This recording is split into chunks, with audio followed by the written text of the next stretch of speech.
It was the fourth most watched show in America, and yet most people have completely forgotten about it. The Naked Truth had a dream time slot between Seinfeld and ER. It had a star, Téa Leoni, who critics swore was going to be the next Lucille Ball, and then it got cancelled. Twice. Behind the scenes, this show was non-stop chaos. Network swaps, cast overhauls, all ending with one of the most depressing finales in TV history that fans had to wait years to see. This is the rise and the chaos of The Naked Truth. Now, before we start, like this video if you remember the show and subscribe for more retro TV deep dives. Okay, so as I mentioned, Téa Leoni was pegged to be the next big thing. She was hailed as a one-woman Laverne and Shirley, Lucille Ball meets Sharon Stone. And it all started on a lark. In 1988, after dropping out of college, she answered an open casting call on a dare at a Boston shopping mall for Aaron Spelling's update of Charlie's Angels called Angels 88. She beat out thousands of women, won the part, moved to LA, and then the show never aired. But it was enough to get her into the Hollywood scene. And after a few minor TV and film roles, including playing a baseball player in A League of Their Own, she landed her own Fox sitcom in 1992 called Flying Blind. But Flying Blind crashed and burned. Critics liked Leoni, but the show only lasted one season. According to her, she was so devastated she could barely get out of bed for 2 months, but her luck was about to change. In February 1995, she did a guest spot on Frasier as Sam Malone's fiancée.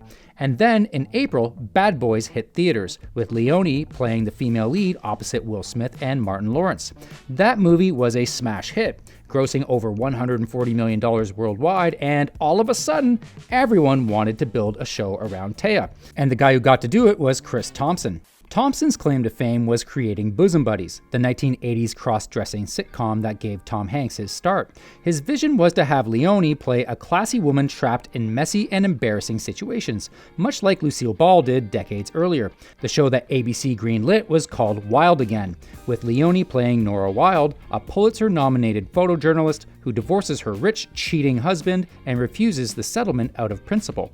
He then blackballs her from every respectable paper in town, and the only job she can get is at the Weekly Comet, a supermarket tabloid that runs headlines like "I had sex with Bigfoot." The show was renamed The Naked Truth before the premiere because ABC worried Wild Again sounded too similar to Something Wilder, the Gene Wilder sitcom that NBC recently canceled. Filling out the cast was Holland Taylor, who played Camilla Dane, the gloriously unscrupulous editor. Jonathan Penner played rival photographer Nikki Columbus. Mark Roberts played a character literally named Stupid Dave.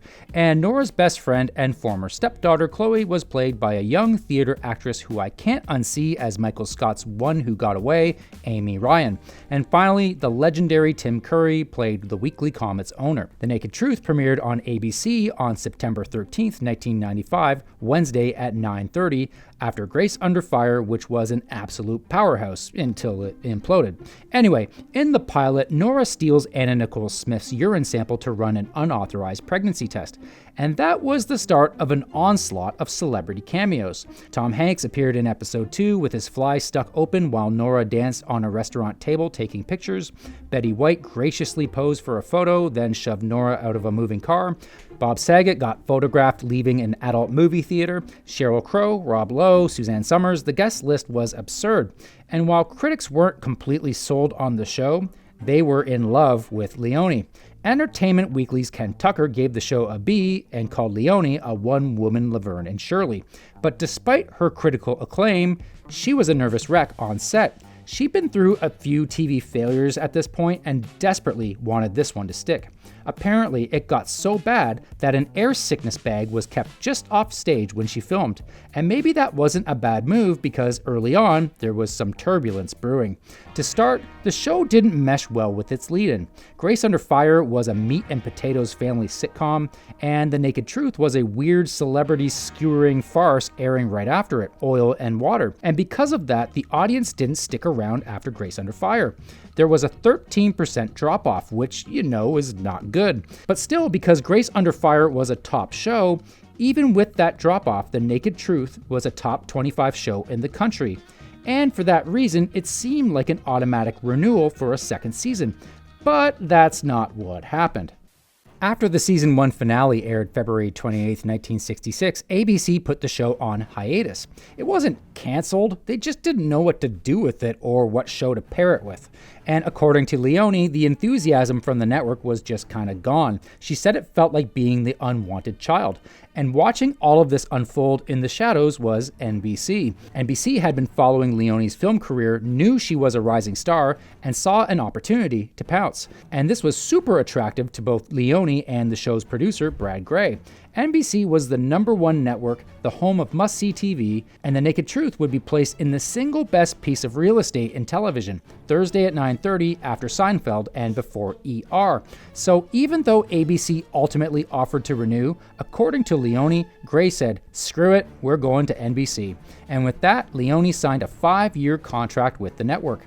Now this seemed to be a match made in heaven, but then NBC proceeded to literally break the show apart. First, NBC declined to bring back the creator, Chris Thompson, and he was unsurprisingly bitter, later admitting that despite liking everyone on the show, including Leoni, who he had dated in season 1, he was rooting for it to fail.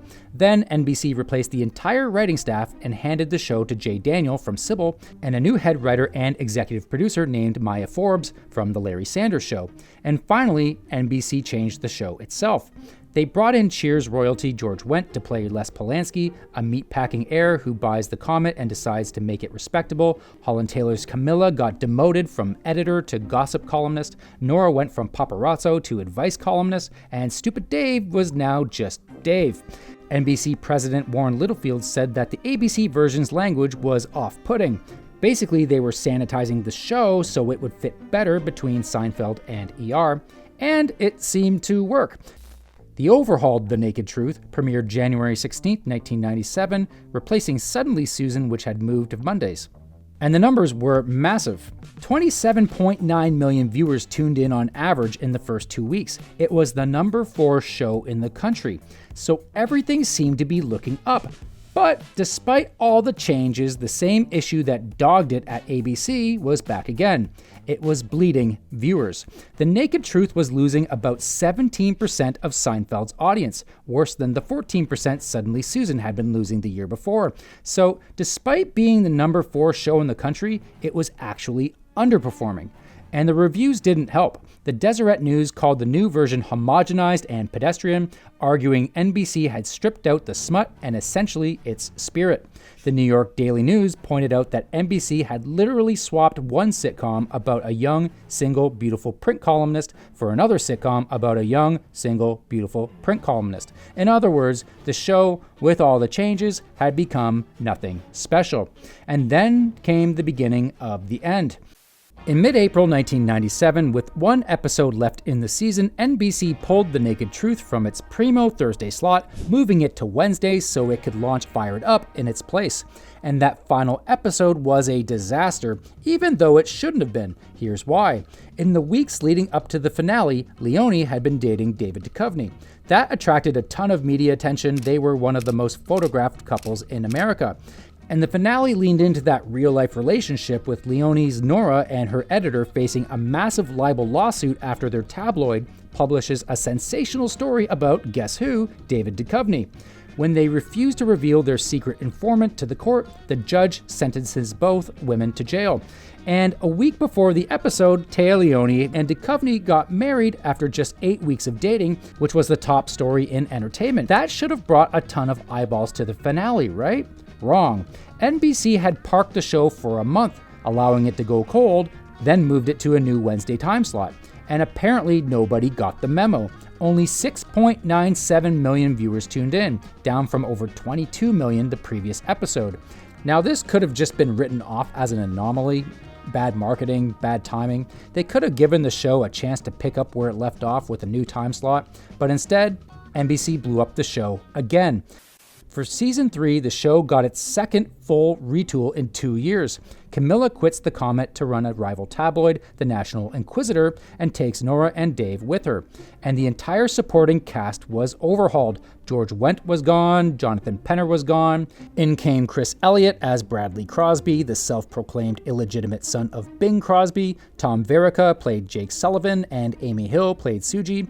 And then there was Harris, a new young fact-checker played by Jim Rash, the future Dean Pelton from Community. The show was shipped off to NBC's Monday night block, parked alongside Suddenly Susan, Caroline in the City, and Fired Up. An entire evening of outcasts from that Thursday 9:30 hammock.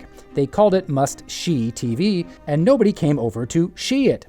Ratings were cut in half. NBC aired episodes out of order, which confused everyone. By December, viewership dipped below 10 million, and on May 25, 1998, the show was officially canceled, with 7 unaired episodes that would never see the light of day on NBC, including the finale, which would eventually air in reruns. And maybe it's good it didn't air during its original run, because it's one of the bleakest endings in sitcom history.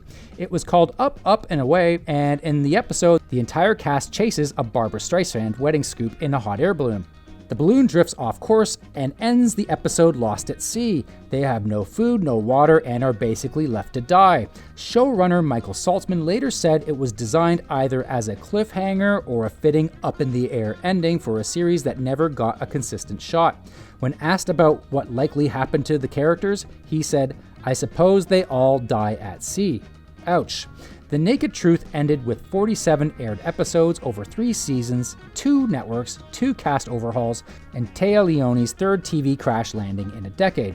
But it didn't matter at that point because her movie career was taking off. On May 8, 1998, just days before her TV show was canceled, Deep Impact opened at number 1 at the box office with Téa Leoni as its lead, on its way to doing $349 million worldwide. And that was just the start of a string of hits. She spent a decade headlining studio movies, The Family Man, Jurassic Park 3, Spanglish, Fun with Dick and Jane, and didn't come back to a TV series until Madam Secretary in 2014, 16 years later, where she met Tim Daly, who she married in 2025. And really pretty much everyone who passed through this doomed show went on to have solid careers. Holland Taylor went almost straight into The Practice, won an Emmy in 1999, then did 12 seasons on 2.5 Men. Amy Ryan became a 2-time Tony nominee and an Oscar nominee for Gone Baby Gone. Jim Rash did Community and won an Oscar for Best Adapted Screenplay for The Descendants. Tom Verica became a go-to director and producer, working on Scandal, How to Get Away with Murder, and Bridgerton. And Chris Elliott most memorably became Roland Schitt, the mayor on Schitt's Creek. Really, The Naked Truth wasn't one show that failed, it was 3 different shows that failed, all dressed in the same name. ABC bought a raunchy farce and didn't know where to put it. NBC bought the star, threw out the farce, and built a must-see placeholder around her. Then they threw that out and built a third show and exiled it to Monday with a supporting lineup that couldn't really support each other. Every single year, the audience was asked to start over, and eventually they stopped showing up. Which is why that finale is actually kind of perfect. The cast drifting to sea, not knowing where they'll end up, and nobody knowing where to find them. If you enjoyed this deep dive, give the video a like and subscribe for more. Thanks for watching.